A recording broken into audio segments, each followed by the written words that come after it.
Britannia is the top Nifty gainer on an all-round beat in the second quarter. The market cap of the company crosses 1 lakh crore rupees as the company reports its highest ever quarterly revenue. The company tells CNBC-TV18 borrowings have increased to fund capex projects at an attractive interest rate of 5.8%. A stellar set of numbers coming in from SBI. That takes the stock high. Return on assets crosses 1%. Asset quality comes in at multi-year highs. The management also expects decent net interest margins growth going ahead.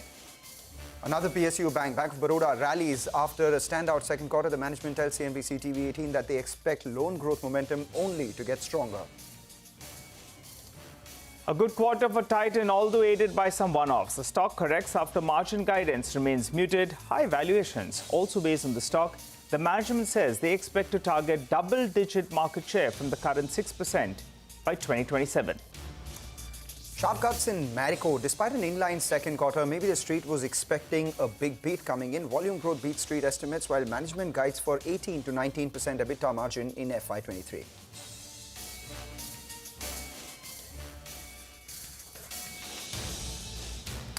Hello and welcome to Chartbusters. I'm Nigel D'Souza, and joining me as always is Mangalam Malu. Well, Mangalam, today chasing that opening wasn't a great move. You look to buy the dip. That could be a more prudent strategy, and that's what we had mentioned as well earlier today. As we speak, the Sensex has moved into the red. A few stocks have come off the high point of the day. One of the big outperformers, a smoking hot stock, ITC. Well, that's come off a little bit from the day's high, so that's put some bit of pressure. And a couple of other names, Asian Paints has moved lower. Reliance Industries, that was the key reason that the markets ended virtually at the high point of the day on Friday. That's come off a little bit from the day's stop. So both these two heavyweights are weighing down. But Mangalam, the mid-cap space, looking as beautiful as ever. Many stocks advancing out there. Advanced decline ratio is firmly in favor of the number of stocks advancing. And the mid-cap index up close to 0.5%. And that's what tells you that, there is no real fear on the downside for the frontline index. Yes, the Nifty opened closer to the higher end of that resistance range where the options were positioned. But importantly, we have nearly 2,000 stocks which are advancing, and that compares with just around 900 stocks which are declining. As we speak, a big recovery is what we're seeing in a bunch of these names. MCX, for instance, is among the top gainers at the high point of trade. And we have India Cements as well, which is doing well. A couple of these PSU banks, we did speak about SBI and Bank of Baroda, but PSU banks are seeing a fair amount of traction in today's trading session on the back of those numbers. Union Bank, Canara Bank, all of them spiking as we speak. Amara Raja continues its rally, so that's the other stock which we're watching out for. And then we have Muthoot Finance as well, which from the broader markets is doing well. So while everything is doing well, let's talk about a few ideas for profit coming in from our colleagues at Money Control Pro. Neha Dave joins in with a stock that she's been tracking. Today's stock idea is Prudent Corporate Advisory that reported a strong set of earnings in the second quarter. Prudent draws around 84% of its total revenue from mutual funds and is the second largest distributor of mutual funds among non-banks. Its AUM increased to rupees 52,700 crore as of September end. The significant growth in AUM in the past 1 year was mainly attributable to the acquisition of mutual fund assets of Karvi. The trend in organic growth is also very healthy, and the company garnered its highest ever flows through SIP in the second quarter. The big positive is that the bulk of AUM is equity oriented, which earns relatively high commission income. The proportion of equity assets to total AUM increased to 94% as of September end, which was an increase of 340 basis points in the past 1 year, thereby improving the product mix. Prudent stock has rallied around 30% in the past 3 months. In terms of valuation, the stock is currently trading at around 26 times estimated earnings for FY24, and the valuation is at a premium to the other listed wealth managers. However, the valuation premium is justified given the strong earnings visibility and return on equity above 30%. Asset-light business model with annuity kind of revenue stream, high operating leverage, and strong cash flow makes Prudent a unique proposition. Investors seeking to participate in the growth of the mutual fund industry should add Prudent to their portfolio. Thanks a lot for that, Neha. For the time being, though, we'll slip into a short break. You come back, we'll get chatting with the management of Hitachi Energy. They'll be joining in post their number. Stay with us. Back, the Nifty, after briefly dipping into the red along with the Sensex, has now moved back into the green, but mildly so. We're still off the highs, but no concerns for a bunch of these stocks which are reacting to results. Britannia, opened well in today's trading session and continues to do well at a record high for that counter, up almost 9%.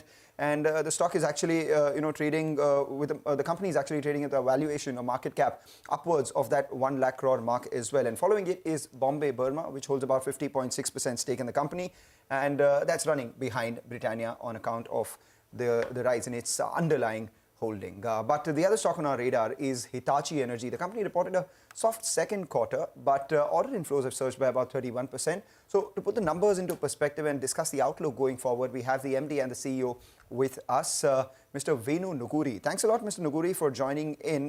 Just looking at your numbers, just wanted to understand, you had earlier guided for growing faster than the industry. At the halfway mark, what has the industry grown at? And what is your prognosis for the end of this year in terms of growth? Yes.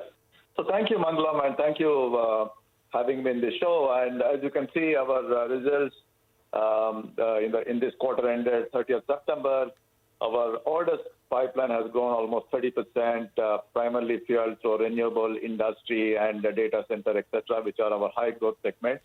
And if you really take first half of it, our orders have grown more than 150%, which includes our large HVDC project.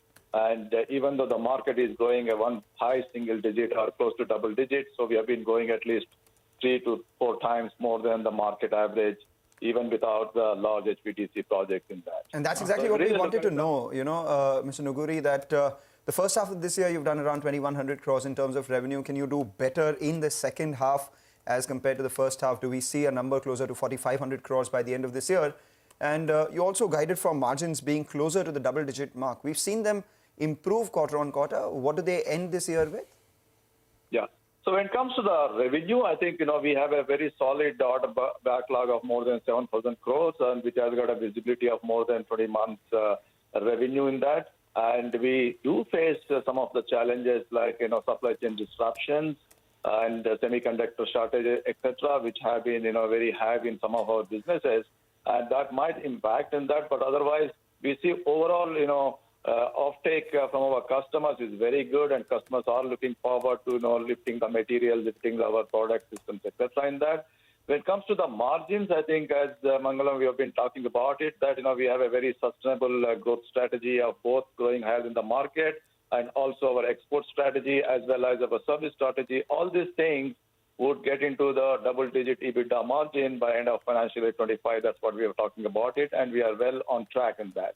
So we also said in the beginning of last year that, we take the exports to 25% of the total orders, and we have already reached ahead of our target of 25% of exports in that.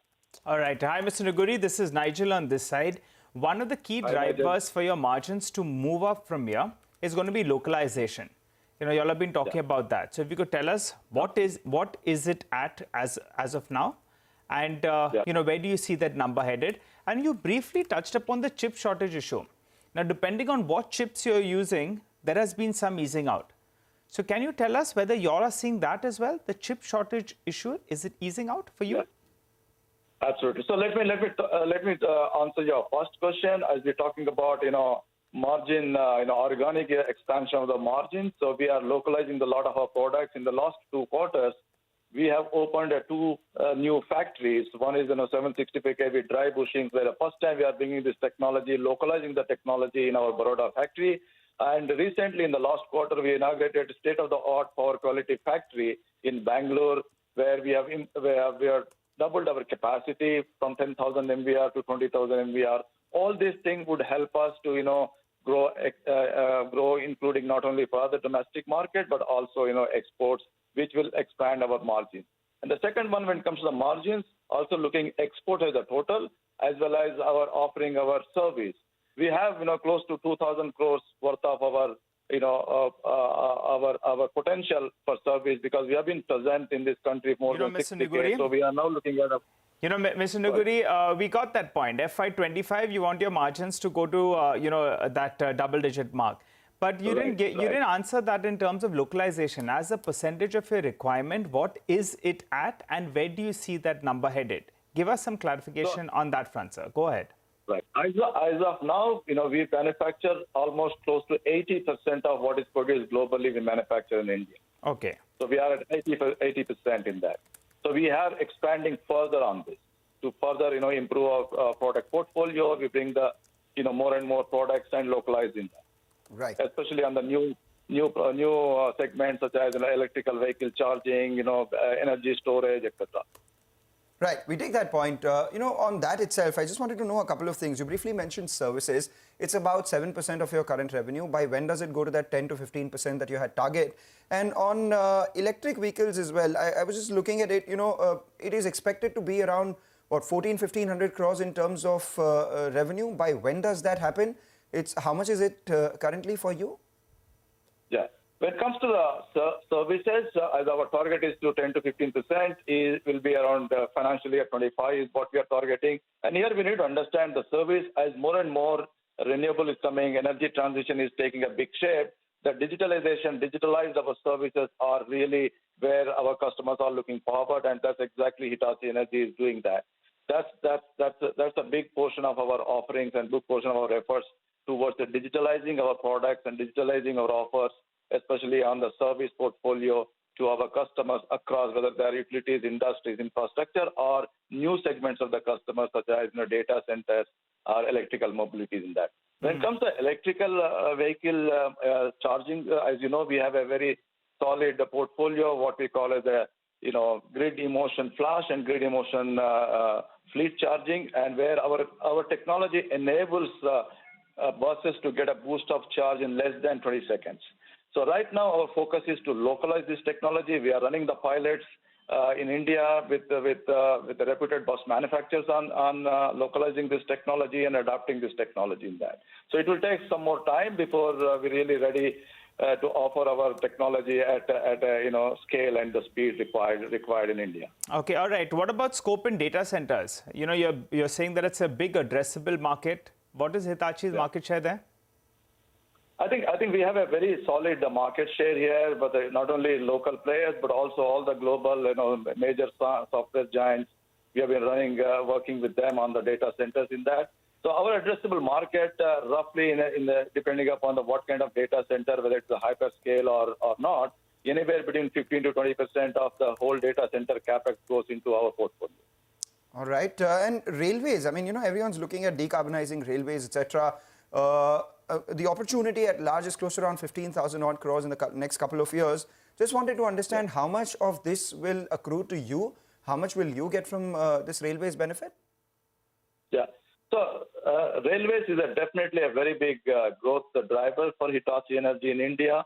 Not only in the conventional, loco modernization. As you know, Indian Railways has, to become net zero by 2030, and they want to electrify by 2025. So those are the targets where we are really reaping the benefits out of that. But in addition to that, Indian Railways also has come up with a new tenders, 12,000 horsepower and 9,000 horsepower, where our portfolio will go into the locos of these 12,000 horsepower and 9,000 horsepower. We see in a short term to mid term, our addressable market in these 5 tenders itself is close to 4 to 5,000 crores. Our addressable market in the 5-6 tenders. All right, Mr. Nagori, the story is looking good from a longer term and for FY25. But in the near term, if you could give us some kind of guidance, your margins in the past quarter was around 6.7%. Is there a possibility that we could see a 50 to 100 basis points improvement in the second half of the year? That's point number one. Come on, give us some kind of number. And do you end the year at around 4,500 crores? Where, if you could, at least things can be volatile. But as of the data that we have today, is that your vision for FY23? Go ahead. Yeah. Nigel, I wish I could give you that data point. As you know, as part of our company strategy, we don't give any short-term forward-looking things. But all I can say is that all are at stake to see that we are driving the growth, which is higher than the market, and our margin expansion in the midterm is intact of reaching a double-digit EBITDA margin. All right, we take that point and we hope that the pace at which you are outpacing the market continues and you do achieve all the targets that you have by FY25 itself. Thanks a lot, Mr. Nagori. It's been a pleasure speaking with you. With that, we'll take a short break. On the other side, we get the management of Purvankara, who will join in to discuss their earnings. Remember, it is all about earnings.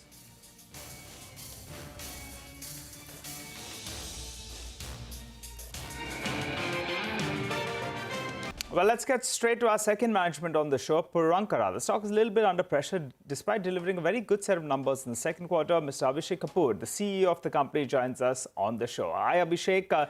Congratulations on a good showing. And it seems the real estate space, well, they finally found their form after quite a few years. So on that note, let's talk about the second half of the year. In the first half of the year, sales volumes around 1.7 million square feet. Can second half of the year be better than that? If yes, if you want to put a number out there. And also a sense on the price hikes. Quarter one, you took price increases. What about quarter two? Did you take price increases? And for the second half, do you see scope to increase prices further? Thank you for having me on the show. From the price increase, let me start with that one. We have seen some amount of price increase that has happened in the last quarter as well. But now price increase is more on the basis of project to project inventory availability and micro market basis. So it's not generic like before when we were having a lot of inflationary pressure, commodity prices, etc. On the next half of the year on the performance, we definitely believe it will be better than the 1.75 million we have already done, because a whole lot of launches are actually coming into play now in this quarter and the next quarter. So definitely numbers will be far, far better. Yeah, just a couple of details on that one itself. I mean, you have, 16 million square feet of pipeline in terms of launch. How much of that comes in the third and the fourth quarter, like you said? And what about collections? What was that number in the second quarter? So collections, we have done very well. For the first half of the year, we have done 925 crores versus 620, up by 50%. I think, you hit the nail on its head. Collections are the most important, cash flows are the most important thing from real estate point of view. So we have done very well. In fact, our collections for Q2 was 518 crores versus 323 crores in the Q1. So again, up. And we are seeing that as a continued trend, especially given the new launches are also going to happen. Okay. All right. Yeah. The follow-up was that of the new launches itself, 16 million square feet coming up. How much of that comes in H2? So in H2, I think most of it should come through. We have fairly good visibility. In fact, 5 of the projects will be in launch mode in this quarter itself, if not 6. Most likely, maybe we are working for the 6th one as well to come into this quarter. And then the balance will go into the next quarter. So we're pretty much on track. Maybe we'll be cutting it a little bit fine towards March. But yeah, I think we are pretty much on track. All right. Abhishek, you're basically focused, I think, on the Bengaluru market in Coimbatore. Any plans of coming to Mumbai? Do you all have any plans on that front? And also, since things are looking so good, you'll require to take some debt, I'm guessing, on your books. What would the peak debt level be for the company? So just to share with you, we're already in Mumbai market with 2 projects. One in Chembur and the other one is in Shilfata, Dombivli. Of course, we intend to add more projects. We have built a strong team over there. And as we go along, we'll participate a lot more in the Mumbai and Pune market. Now, the other part you said was on the debt. On the debt piece. On the debt piece, essentially, we are working towards holding the debt at the current level itself. Marginally, it went up in the last quarter, which is pretty much temporary in nature because we were financing out IFC. We have returned their capital and we have got capital at a much lower cost now. And the other one was a bridge which was taken and actually returned already for an acquisition we did in Chennai. So I think we will be pretty much on track in terms of keeping the debt levels at similar levels. That's the effort that the organization is doing. And as we look at the performance, we will see that, on a per square foot basis, our debt will come down and will continue to come down. What is the absolute debt right now on your books? So currently our net debt is 2,200 around about.